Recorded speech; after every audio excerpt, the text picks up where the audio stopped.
এদেরকে হিন্দু বলা যাবে না? এরা মুসলমানও নয়, এরা খ্রিস্টান, বৌদ্ধ, ইহুদিও নয়। এদের একটাই পরিচয়, এরা গুস্তাখে রাসূল। গুস্তাখে রাসূল পৃথিবীতে বেঁচে থাকার কোনো অধিকার নেই। আমরা গুস্তাখে রাসূলদের ব্যাপারে একটাই পরিষ্কার করে ক্লিয়ার করতে চাই, নবীর শানে যারা বেয়াদবি করে এরা পৃথিবীতে বেঁচে থাকার অধিকার হারিয়ে ফেলে।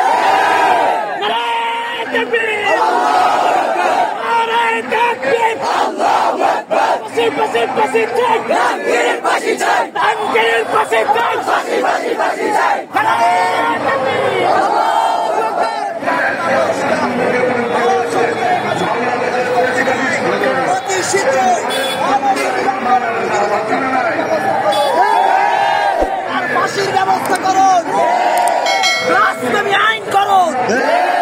বাংলাদেশ পররাষ্ট্র মন্ত্রণালয়কে আমি বলবো, অনতি বিলম্বে আমি বাংলাদেশ রাষ্ট্রের একজন মালিক হিসেবে আমি আমার পররাষ্ট্র মন্ত্রণালয়ের কর্মচারীকে বলছি, অনতি বিলম্বে বাংলাদেশের পক্ষ থেকে শক্ত প্রতিবাদ পাঠান।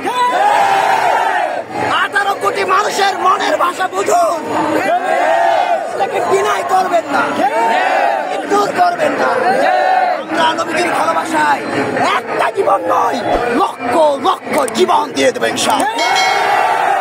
আমরা ভারত সরকারের কাছে আবেদন করব, অনুরোধ করব, বাধ্য করব ইনশাআল্লাহ। নারায়ে তাকবীর,